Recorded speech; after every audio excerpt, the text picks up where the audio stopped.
All right. Welcome everyone to our webinar today in partnership with Planview and Argo Consulting, the lean thinking to make digital Kanban promise a reality in manufacturing. I'm so excited to kick this webinar off. Just to start, would love to go through some agenda items.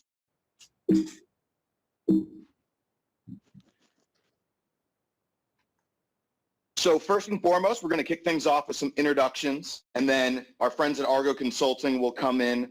They'll talk about some process challenges in today's maintenance and manufacturing environments.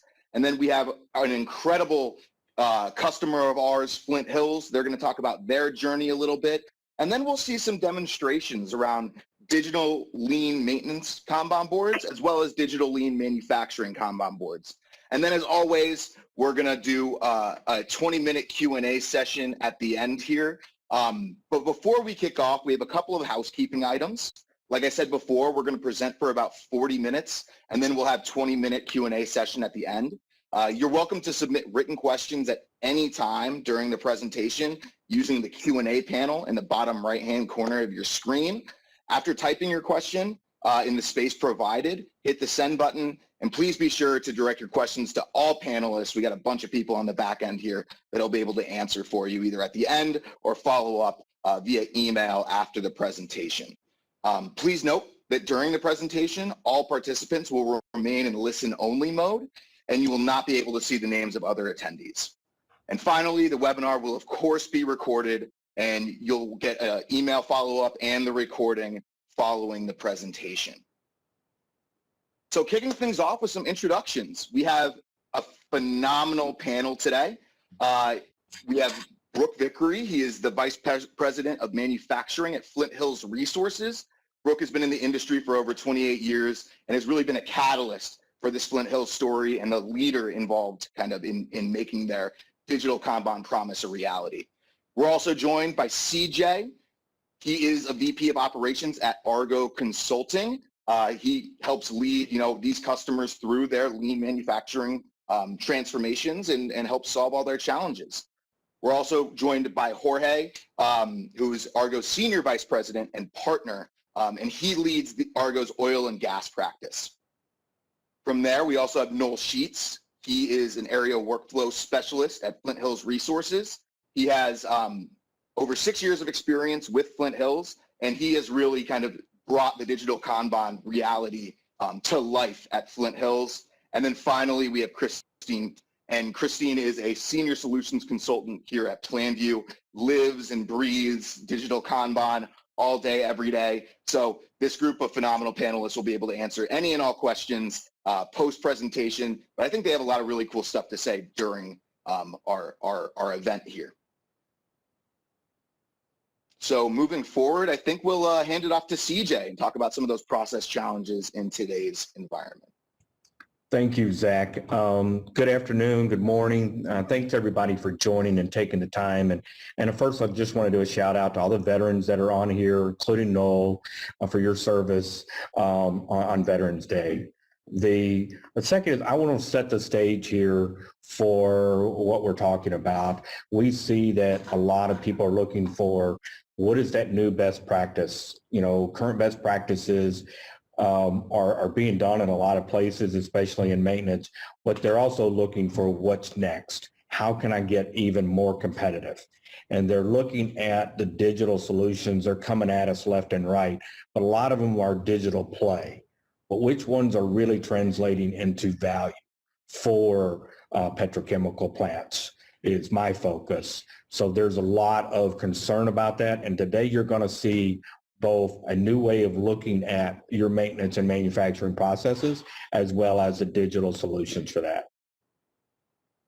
So with that, let me just kind of give everyone an overview of common maintenance best practices today and what are the challenges with those today.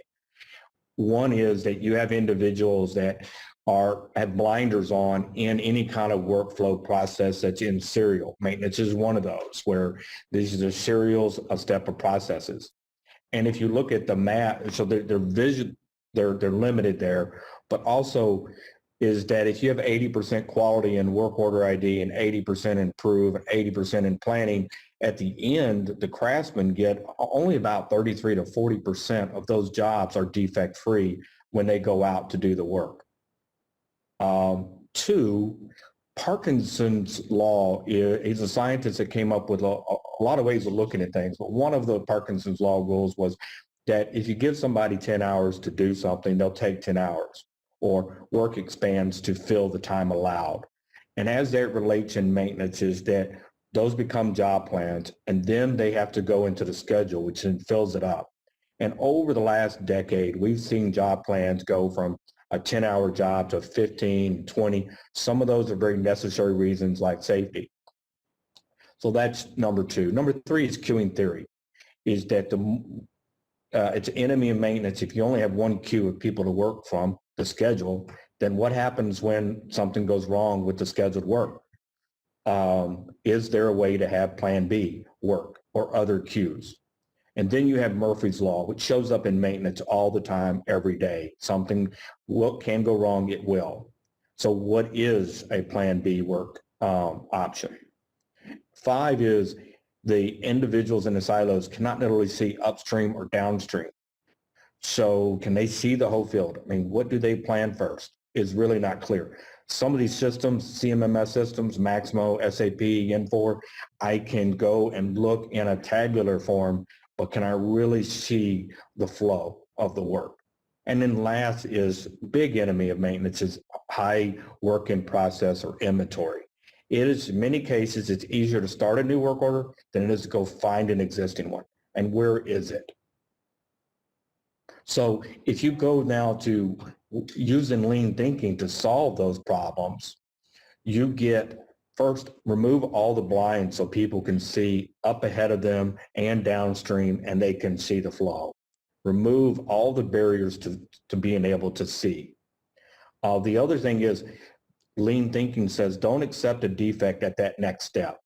So if you're a planner, instead of accepting the defect and fixing it or passing it on, we have workshops and we say, no, send that back with a nice note, but use the system and explain why and help them learn to get better. And then we want, number 2 is to pull the customer demand. You know, some maintenance work, they are doing a schedule, but having the ability to pull work that, hey, maybe they got done the job earlier. What's that next work order in queue? Or if I'm at a unit, then what can I see that's around there that also needs to be done? Queuing theory, we talked about that lean addresses and gives you, we implement multiple queues of work. And you'll see in Noel's example, even lockout, tagout, and no lockout, tagout is another set of queue to pull work. The visual management, and I would argue that the employees get more fulfillment using this type of system because they can pull work, they can visually see what needs to be done and make informed decision. And then lastly, the WIP is much more controlled. Operations can prioritize their work all day long, but when when planners start to pull, they pull that in and the flow goes much faster. Also, how does lean thinking apply to the organizations? You know, lean cellular design is about how do you focus on optimal flow to meet the customer demand? And lean resources and materials are arranged to flow to the demand at the demand pace and to eliminate all the movement waste. Resources can also flex to the team based on demand. They're not an assignment model where each unit gets their 10 or their 15, but resources can visually flex. And there's one quarterback, and that when work is stuck, it's very visible. So supervisors can come in and help. So how does that go over to maintenance? Team-based design is what Flint Hills came up with it, and I love it. It's not really area-based, but it's more enhanced than that. But the focus is on the flow of the work. Multi-craft coordination is much easier. That's a big challenge in most places today. The entire team works together to complete the work order. Again, resources are flowing to the work needed. There's a lot of minimizing the time between tasks, or the white space is eliminated, and success is measured by safely completing the work. So with that, I'd like to turn it over to Brooke Vickery, who is the plant manager for Corpus Christi, but also to me, he's more than that. And I'll say why. It takes leadership to drive something and do a transformation. And what he did was he provided clear vision. He also inspired experimentation to accomplish, to get to the point where they are today. And he also rewarded when someone would do something great, he would say, that's awesome. And what happened in the plant was everybody was working every day to get a Brooke awesomeness. So I do call him Captain Awesome, and let me turn it over to Brooke now. Gosh, CJ, that was a pretty awesome introduction. So thank you, everybody. Appreciate being here. Let me, CJ, if you could go to the next slide. Let me start by just giving everybody kind of a background of what Flint Hills is. Flint Hills in Corpus Christi is a refinery with also integrated chemicals production. We run about 340,000 barrels a day capacity crude. We supply about 80% of the jet or the diesel and gasoline to the city of Austin, about 40% of the jet fuel to the Dallas-Fort Worth Airport. So the next slide, CJ. When we started on our journey, we had a lot of gaps in maintenance, and we asked Argo to help us with closing those gaps. And that began a partnership that was pretty fruitful, as you will see in the later slides. Its task number one was to educate the leadership on lean concepts. And so Argo helped us with that quite a bit, and then we did quite a bit of study on our own. And when a lot of people will think about, you know, if they've been involved with lean before, like I have in a widget manufacturing environment, aren't quite sure how it applies to maintenance, but it applies in a wonderful way to maintenance. Maintenance is all about understanding, optimizing workflows. Lean concepts can be a very powerful tool, and these they apply very well to maintenance. I put down here kind of how we think about lean, and so, you know, it has philosophies, methods, and tools. Philosophy, you know, for us in the maintenance world is focusing on flow efficiency, which means that the work flows from beginning to end as smoothly and as quickly as possible with as least interruption, and that everything, we make knowledge visible to all so the whole team can see everything that's being done out on the field, kind of like being on a soccer team. There's methods, standardized work, Kaizen, series of constraint, Tim Woods, minimizing work in progress, POL, 5S, visual management, Gemba, and there's all kinds of tools as well. Some of you will recognize the two philosophies as flow efficiency. You'll see that as just-in-time manufacturing, and then make knowledge processes visible, or make the work visible, is also known as Jidoka. So next slide, please, CJ. Okay, let's start with, you know, why do we go down this path? And, you know, just like everything, necessity is the mother of invention. So if I go back to 2015, we were benchmarked in the fourth quartile in terms of maintenance cost. So we're in a really bad spot there. We had incredibly high backlogs, over 25,000 work orders. Our cycle times were incredibly long. So I remember that it just floored me that on average, the priority 2 work order, we had 4 priorities at the time, priority 2 work order, which is just below emergency, average cycle time was 360 days. And so just mind-blowing kind of stuff. Had an extremely high contractor headcount. You'll see that in some later slides. And also just a lot of frustration. And a lot of this built with bureaucracy and just working in silos, etc. So we started down the journey. And you'll see some of the pictures there. Just start with the basic stuff of 5S and, you know, getting our team involved, learning lean concepts. We conducted the leadership group, myself and a couple of others, led workshops on, we called it the Lean Boot Camp. You'll see a card there. That was just a card that has a front and a back, but kind of just to get people familiar with the different lean concepts. But what we really learned was that if you're going to start on this journey, just start. Simply start simply and simply start. And I think that is what helps the most. If you think about it too much or try to get too big, you'll tend to not go forward. So next slide, please. So we've been experimenting with these things and learning about lean concepts, in particular visual management, using sticky cards and some things like that, and thinking about how to apply, for example, cellular concepts to maintenance and team approach to things when Hurricane Harvey hit in August of 2017. And we were down as a result, and Texas was hurting. I mean, it knocked down a lot of refineries on the Gulf Coast, and you know, gas stations running out of gas. Dallas-Fort Worth was very close to running out of jet fuel, so we needed to get the refinery back up. So we said, well, let's put some of this theory into action and see what happens. And so we created a very much a lean, a visual management way of looking at things, and we formed up teams of crafts and operators and put them together. And we said, look, guys, you know, flow the work and let us know anything that you need to get the work done.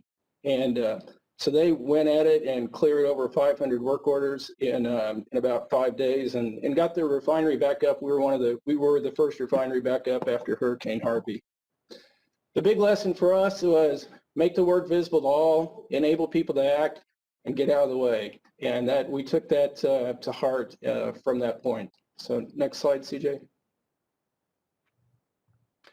So the old model, and any of you that have experience with maintenance will recognize this, is I've got a operations identifies a work order or a need, and then it put in a work order, and then the planning person gets it, and they plan it, and then they put it into a backlog for the scheduler to schedule it. The scheduler will schedule let's say a scaffold, and then that scaffold person will go do his job in a silo. The crafts person will come and say, you know, go to the operator and say, where is this we're talking about? And we'll go do the up and maybe strip the insulation, and then some days will pass, and then the fitter might come up and change the gasket and then go away, and then a few days later the insulator might come and put the insulation back on, and a few days after that eventually somebody will come tear down the scaffold, and then finally operations will close the work order out. And so that gives you a very long cycle time, and the problem with that also is that you build up a lot of work in progress. So we created teams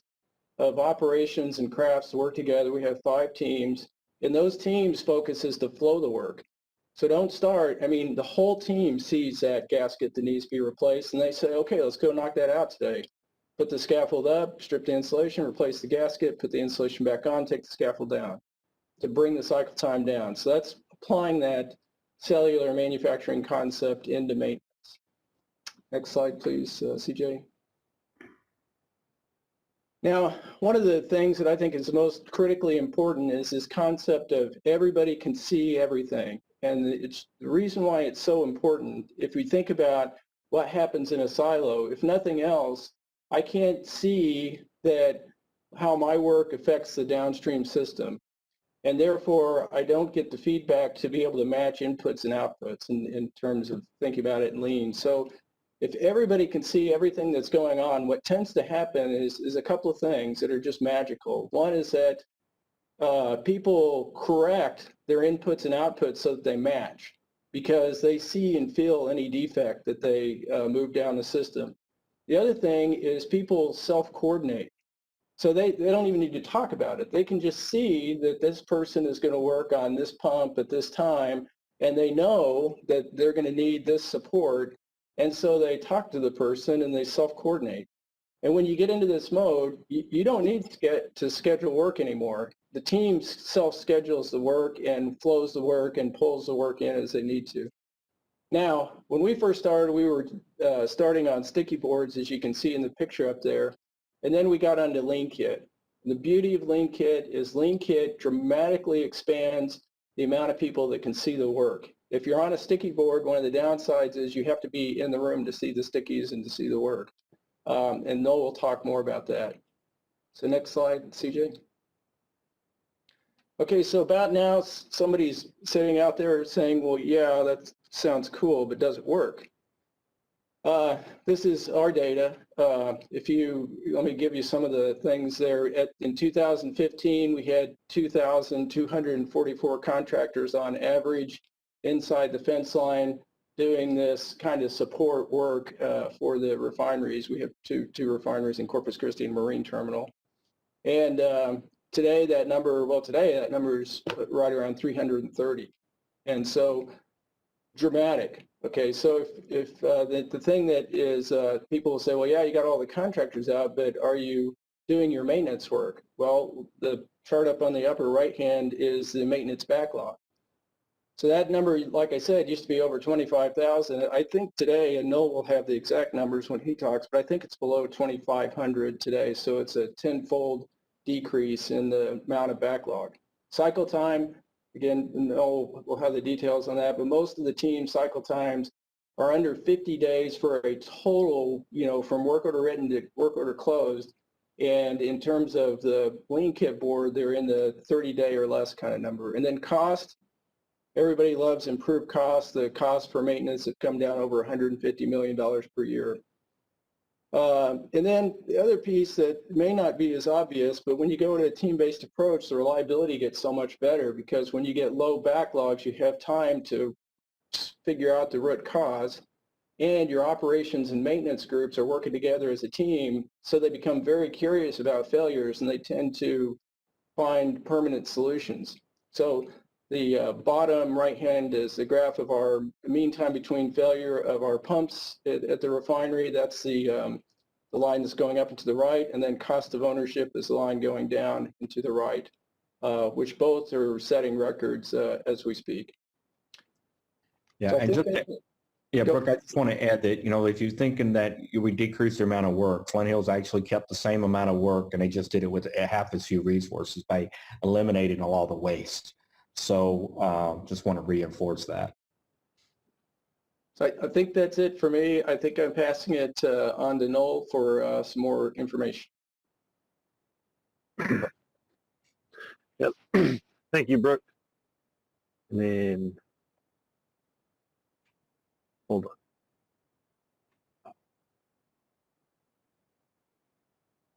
on. Share my screen here. Yes, like Brooke mentioned, making things visual is very important. However, those paper sticky boards also were a lot of work to manage. And once we were able to digitize it, it became much easier to manage. You can do simple searches and they don't fall off the wall and get lost.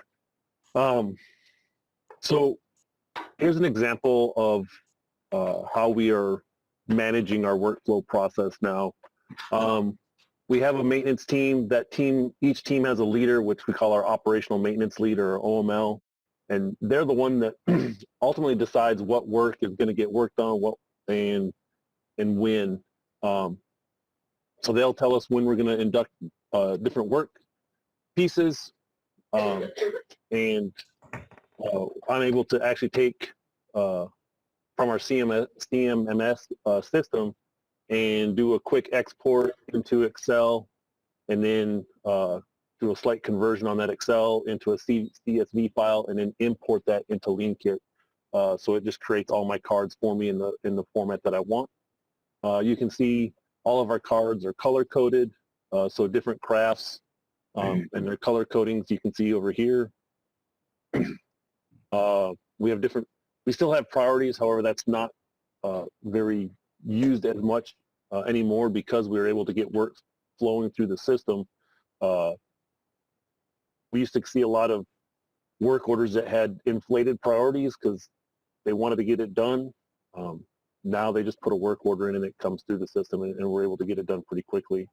We do also have, these are called classes of service, little visual icons that kind of help communicate different pieces of information that's important to that work. And then you have, if there's a date-driven piece to the work order, you'll see those dates on the cards as well. When you actually go in and open up the cards, all right, this is our work order. This is pre-formatted. When I import, all this information is already filled in.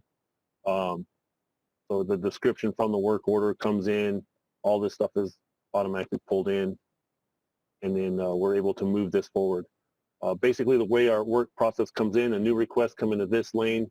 I do that once or twice a day, and then I'll pull them over into the OML selection. And then as we have spaces open up on this end, we'll pull work forward as it's ready to be pulled forward. So the planner. We have a work in process limit set for 3. And so we could actually pull in another one here over there, tied up with those as it is. And then once they're finished planning, they move it into waiting material. Once that material's here and there's room in the ready, they'll pull that into ready. Yes. I just want to add, this is an operations-based prioritization. So the operations have a responsibility to prioritize what they want work next, and then the execution kind of pulls from there, correct? Well, our team leader is an operations person. So our maintenance team leader, the OML, is a person from operations. They're had many years experience in operations. They can view that. And then they are also part of our team, so they can communicate, hey, I need this, we need to, they can help prioritize that as well during our meetings daily. Great. And then, so each craft has its own little setup. We can expand and can open that up so we can see different areas. But then every day we fill this execution board, and that's what we're going to work on for the next day. So we have 2 meetings every day with our team. We have a 6:45 in the morning meeting. It's just a quick 5-10 minute meeting. This is what we're working on. Nothing's changed overnight. Any last minute assignments, any last minute coordination pieces, all right, go do your work. Also, if anything was locked out, tagged out, if they had an issue with that overnight, we can address that then. We've actually taken some operators and pulled them off of our shift and moved them into our maintenance organization. So they actually work with our maintenance team now. And so they can go help assist with any of those lockout, tagout issues that may have come up over the night. And then we go to work. So on our execution board, and then we have a 2:30 meeting, which is primarily with the operational maintenance lead and the craft leads, so the supervisors. And we'll talk about what got completed that day and then what we're going to work on the next day. We'll also talk about any coordinations that we're going to need. So each of those craft leads know, who they have, who works, and who's better at doing what, and they can put the right people on the right jobs to make sure that they flow through the system. And then after that meeting, operations can see what needs to be locked out and tagged out for that night or the next day. So everything's visual right here on this board.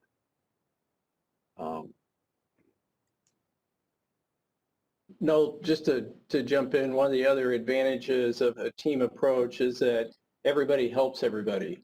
So, the team will be talking about working on a burner in a boiler, and the operations folks will be running the draught, and the electrician will be putting the handrail back on, and everybody is helping everybody else on the team. So they are team members first, and then specialists in craft second.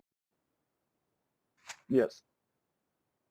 And we've even come to the situation where we're like changing motors out in some of our teams we've gotten to now, where it used to take 2 electricians and 2 rotating equipment mechanics to change out a motor. Now we were able to go down to 1 electrician, 1 mechanic. They can work together to support each other and make that change out. So now we can do 2 motor replacements when it would have taken us to do 1. Another big advantage of Leankit is we're also able to pull metrics out of Leankit into a system like Power BI, which I had open. Oh, there it is.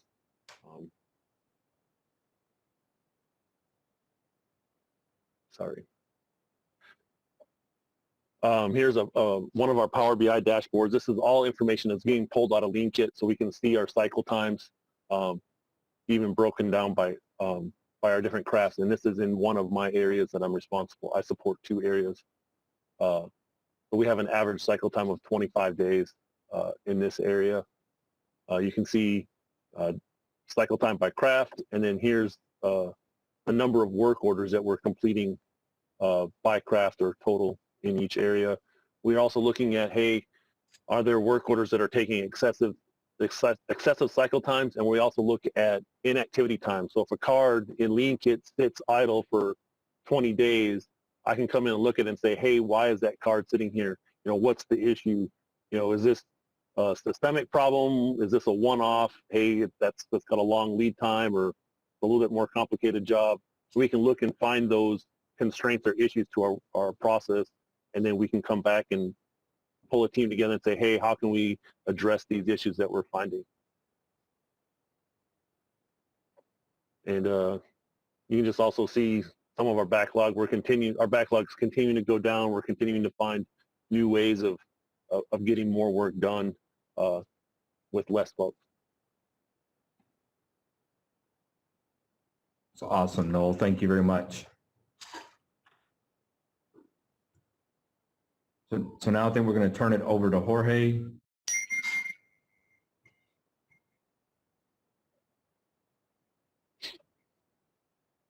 I think I have to share the screen again.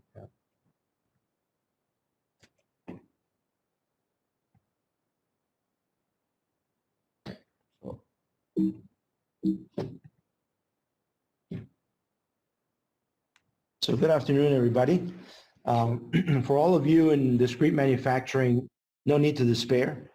There's also a solution. The Leankit solution also applies for this environment, and actually in a great way. And the intention here in the next few minutes is to give you an idea of how that works.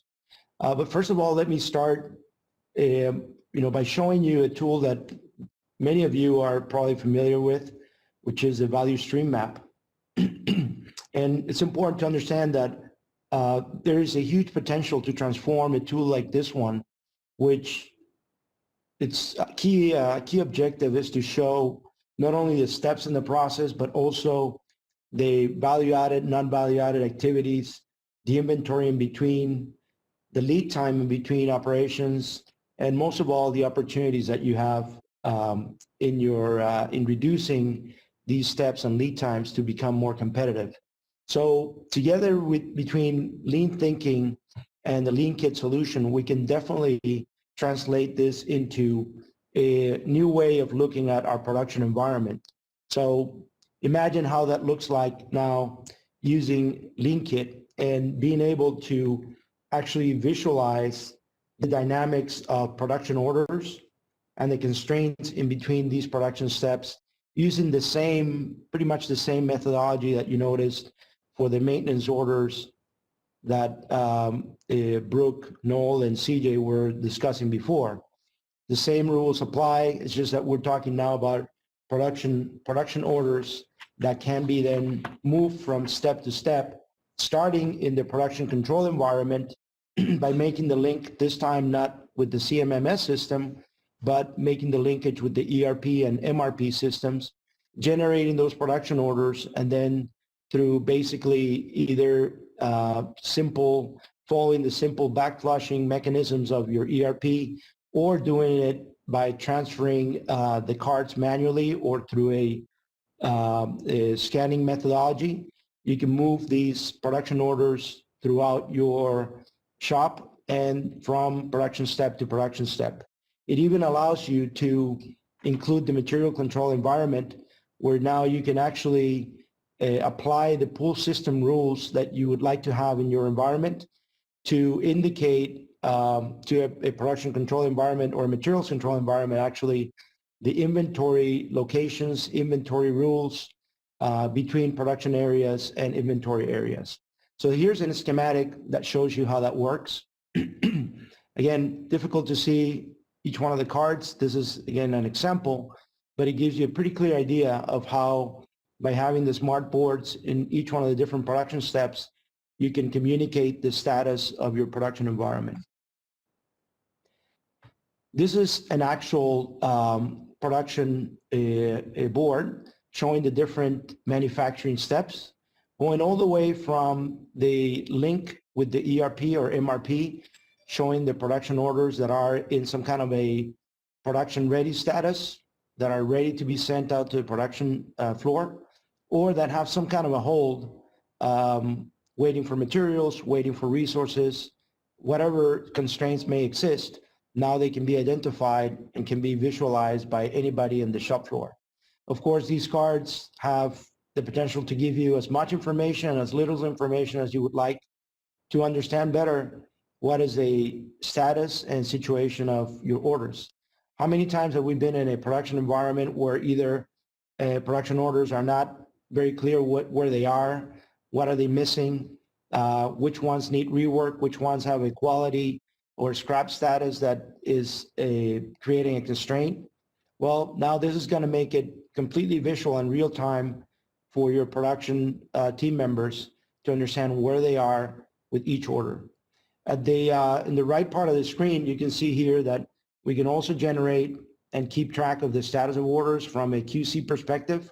Adding annotations on the cards can give you an idea of where the production orders are in terms of approved, released, in a packaging or a shipping status.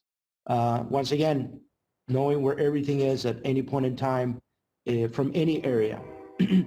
The one other thing that you're going to be able to see in a short demo that we're going to do at the end of this part of the presentation is you're going to see how using rules, maximum capacity information, or even WIP constraints, we can show when there may be some constraints in the process or limitations at a particular production step that may put a hold or may create an issue that we want to address during the production environment. So I'm going to show you now, this is the materials control board, and this is great for everybody here that is wondering, well, can I do an actual pull system using Kanban cards between my my material controls area?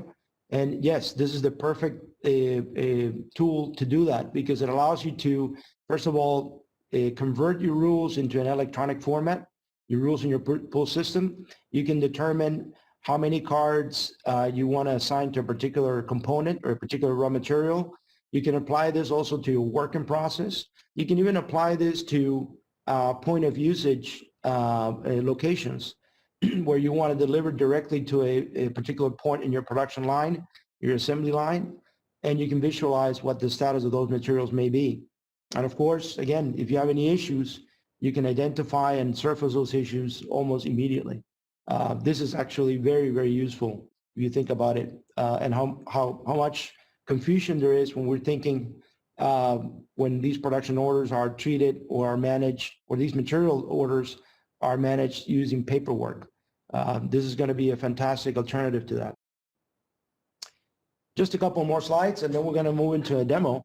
And this is just to give you an idea. Some of you may be wondering, so how easy it is to integrate the Leankit solution to my current ERP or MRP environment.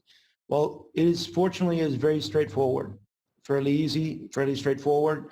There's different ways of doing this. Two of the ways are listed up here, 2 or 3 actually of the ways listed up here. And it can be as simple as an Excel download and using the Zapier automation tool, for example. It can be a daily or a regular download that from your ERP takes the information on the production orders that are issued to the shop floor or issued to the production environment, and then all the boards are populated. There's also an alternative around using the Leankit import utility that allows you to do more of a real-time connection with your ERP, again, without disrupting any of your current development or any of your current use in your ERP environment. That's probably the best solution, or the best way of looking at this when it comes to integration. Of course, there's other ways of doing integration that it's absolutely real time. The options are there. This takes a little bit more work, but again, the solution is going to allow you to get all this information back and forth. It's bi-directional, and it also allows you then to, as you can see in there, connecting the individual cards to their parent card or the parent production orders, just so you can see what the status in terms of where we are in terms of delivery date, where we are in terms of units per order or units completed on a real-time basis. This can also give you some annotations at the bottom, like I mentioned before, to give you an idea of the quality status. Has this order been released? Is it pass, fail, or is it in a rework status? You can all see all this information in the cards. information like dates, delivery dates, and promise dates can also be included in there, as well as other issues. You know, you can have warning signs that let you know about other situations that may exist with the production orders. So again, just summarizing, this kind of solution have a number of benefits, but everything from visualizing the work, the status of issues, the status of delayed orders or lost orders, or even your backlog. It's not only, take this message with you, it's not only for the maintenance environment, but it also works in the production environment. So I'm going to turn it over now to Christine, and she's going to show us a couple of screens that will give you a demonstration on how this works in the production environment as well. So Christine, feel free now. Thank you, Jorge. I am sharing my screen right now. Okay. All right. So following what Jorge just said, you are seeing a board that looks very similar to what you saw on the slide. We're going to take you through a little bit of a Leankit concept. No, show us a lot of what is used in Flint Hill today. So what I would like to show you first is let's look at your production shop floor area, how we can organize the board for use. And looking at this board, we're going to have orders, right, that come in from your ERP, MRP system on the far left here. And we're going to move the orders towards the right, right? As Jorge has mentioned, we may take a look at the orders, whether they're production ready, or we may want to hold them because of some material order that needs to be done. And the goal is we're moving them from the left to the right of the board. I want to highlight a few things, right? You can see on the board, there are certain indicators that Jorge has mentioned. So now you will have a lot of orders on the board, and there are some of them you might be very interested to know. You want to react to make sure that orders get done on time. So what I want to introduce to you is the capability to filter. On this order, for example, I am interested in perhaps anything that is going to be late.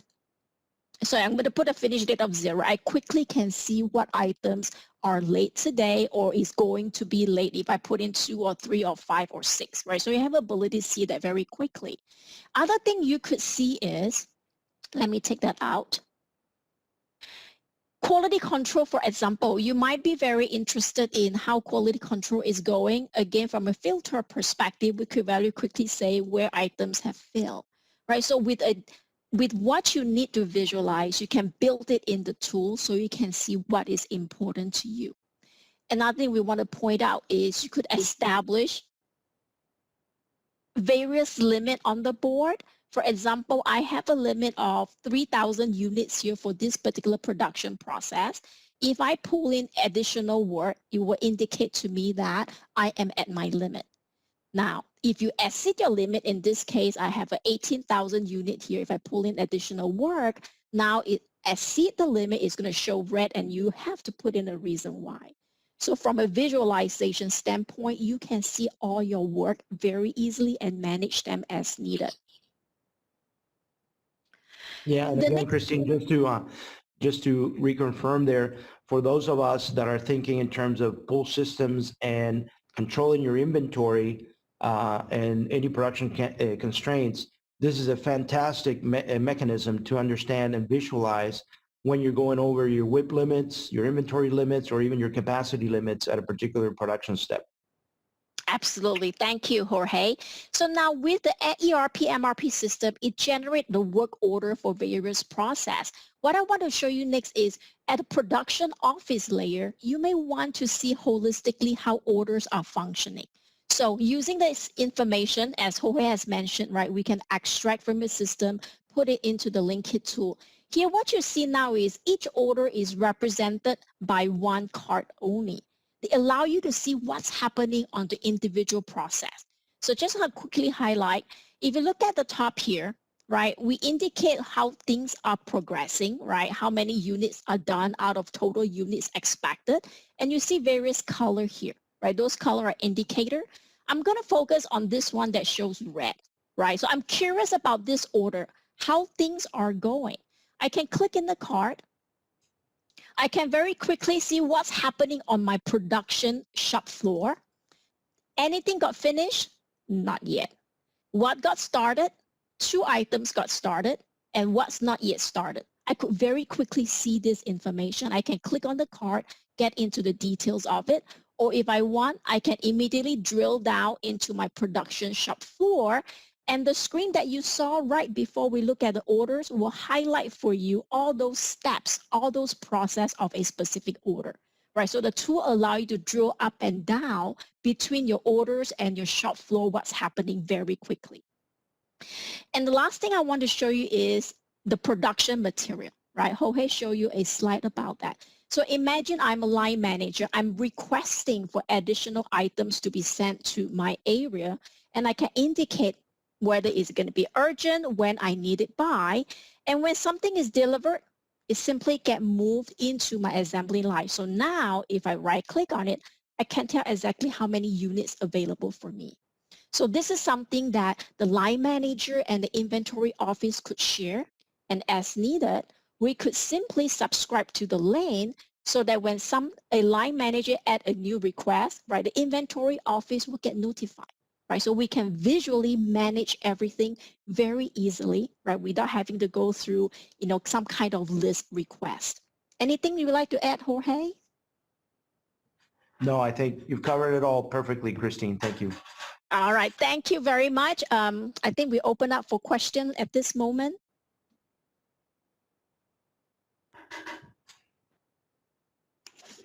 Yeah, let's kick off some Q&A. We got some great questions from our audience here that we can go ahead and start looking at. Again, thank you to all the presenters. The content is absolutely phenomenal today. So just to kick things off, I think a question for the panel as a whole. So, what are some of the common obstacles that you'll see when kicking off a lean transformation? This could be, I think, from a leadership perspective, as well as a tooling and execution and delivery perspective. But what are some of those common obstacles you'll see when going down that lean transformation journey? Brooke, you want to take this one? Sure. I mean, it's change. It's a lot of change. And so, I'll never forget, I'll start with your leaders have to be bought in and have to lead the change. Your leaders cannot, book the change leadership out to somebody else. And so I'll never forget, I was in a info share meeting in front of all the employees, and we were talking about this particular concept of team-based maintenance. And the concept was so foreign that it really was a struggle to connect everybody to. So talking about it today, it sounds simple, but I can remember it was so foreign a concept of how to do maintenance that it took months for us all to get on the same page of exactly what we were talking about. So I think that's pretty common, that it takes a lot of education, a lot of patience, a lot of storytelling, and straight up leadership to have a go of it. And Brooke, you authorized or encouraged a lot of pilots and experimentation, so everybody was able to learn and explore, correct? Yeah, from a leadership perspective, the biggest thing is you just got to make sure that you're leading in a way that makes people comfortable experimenting. And just be straightforward. Say, hey, we're going to give this a go. We think it's going to work, but we don't know all the details. We need your help. And you know what, we'll give it a go. And if it doesn't work, we'll check and adjust. And that's okay. And that provides everybody a safe space to be able to try something new. Another angle to that, Brooke, I'd like to add, maybe being a little bit more granular, is, this is the opportunity in all transformations to take the leadership to go and see the operation. So be visible and use this opportunity to actually interact with people right in the front lines. And that's what makes a difference between a good transformation and a not successful transformation. Use this methodology to go and see. That's the message.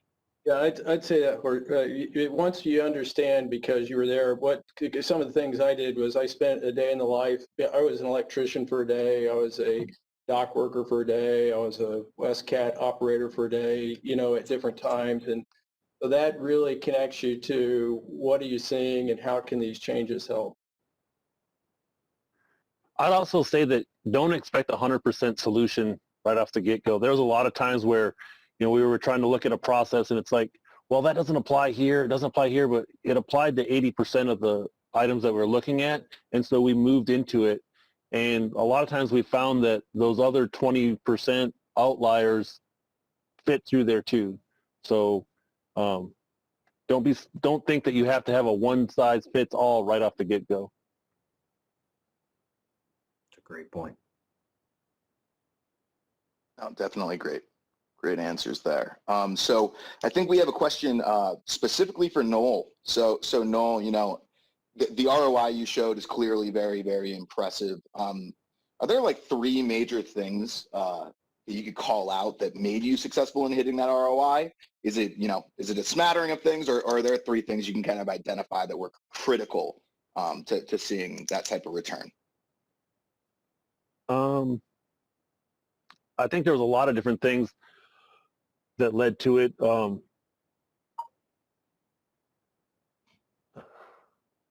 lot of it was just getting into it and understanding, you know, what were the constraints that we had and how to get things moving. There's a lot of times, I think, with our old system, we would start working on an issue. We may partially resolve it so it's not quite as much of an issue, and we would never get back to completely resolving it. When we went to this process, we really focused on staying on that until it was complete. You know, working it all the way through until it was complete before we started bringing in other things to work on. All right, that's great. And then we have another question here, I think directly for you, Noel, and from the demo that you gave. Are you guys using Leankit filters today to manage by exception during your stand-ups, or are you leveraging filters in kind of a different way? I'm not really using a lot of filters. I use the open and closed lanes more than I think I use the filters, because the way our board is set up, you know, each craft has their kind of preliminary set of lanes, and then we go into that execution lane. So I don't use a lot of filters in mine. Got it. Yeah, just keeping it simple. Yep. All right. So I think another question for the panel as a whole, right? How do you balance operations knowledge within your maintenance groups?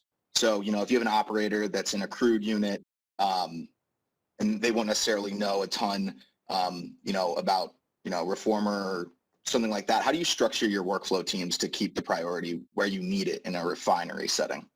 Yeah, I'll take that one. It is when this was very conscious that the leaders of our team-based maintenance teams were in the operations department. And the reason is that in a lot of places, people will give maintenance the prioritization, but maintenance don't understand the risk. They understand the risk involved with fixing something. They don't understand the risk to the operation. So you have to have operations calling the ball on what's a priority, because they absolutely understand the risk and they understand the mitigations and how you can prioritize things. Team-based maintenance is operations and maintenance together. So it's kind of a hard concept to get, but we pulled off several operations folks. We call them ready for maintenance operations, move them to days, and they have melded into one team. Each team has craft and operators together and are led by a team member that is in the operations department. So we melded together operations and maintenance, and that's how you get the operations knowledge. And it's the folks that are on the team are certified in the operating units of that team covers to answer the questions about the crewed unit, et cetera.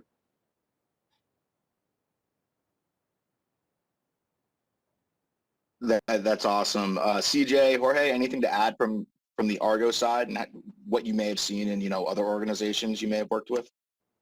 I would say, you know, going back to, you know, you asked those three things for Noel as to what were the things. I think one of the biggest things was that you made everything visible. You made the backlog visible. You made the workflow visible. And then you really removed the barriers for the folks. I think the fulfillment level went from where it was in 2015 there at Flint Hills to an amazing level where at the end of the day, people are running into a lot less barriers and they can see, therefore they can act.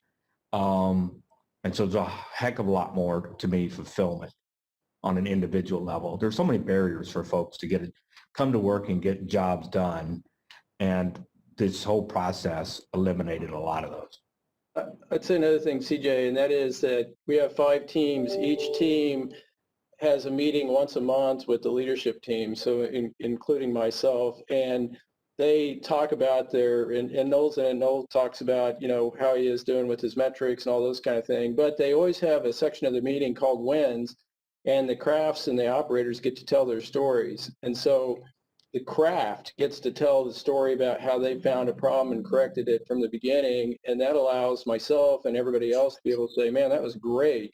So the level of, and then also pointing out any problems or any bureaucracy or anything that is a constraint. So that is a great enabling function that I think is key to making the whole thing work.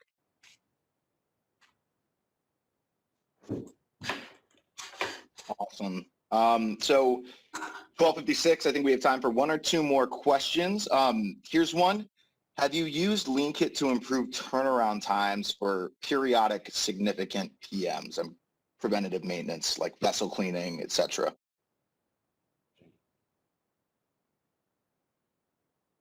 I'll let Noel take the vessel cleaning item. Turnarounds, we use the concepts. We haven't used Leankit specifically for turnaround, but the visual management, the concepts, we've got digital progressing, all kinds of the same thought processes and concepts during turnaround. Now, in terms of, like changing treaters and stuff like that, Noel, you want to hit on that? We do use, a lot of our treaters and stuff that we do change out routinely. They flow through our Leankit board. We do have some additional Leankit boards for specialized teams, like our Softcraft, our scaffold builders, painters, insulators. They have their own board because that's all contractors, and they support all the areas, so it ended up being a little bit easier to do it that way. We also have some welding team boards that we work, but I guess Leankit, the treaters do go through our Leankit process. I don't know that anything special about Leankit that we use there, though. Yeah, okay. No, those great answers, great answers. So we're at 12:58, guys. I want to take this opportunity to, let everyone know we have recorded this webinar. We will be sending it out to everybody in a follow-on email. If you have asked a question here that we haven't gotten to, we'll be happy to follow up after the webinar as well, give you a little bit of an answer. Last question I just want to touch on, can I trial Leankit? Of course, there is a 30-day Leankit trial on planview.com. We'll make sure to send you a link in any follow-up. But thank you so much to our esteemed group of panelists. Tons of content, tons of great content, incredible story from Flint Hills. So thank you everyone for presenting all of this information. And again, thank you everyone for joining as well. We will be following up in the next 24 to 48 hours with the recording and any information on questions you may have asked.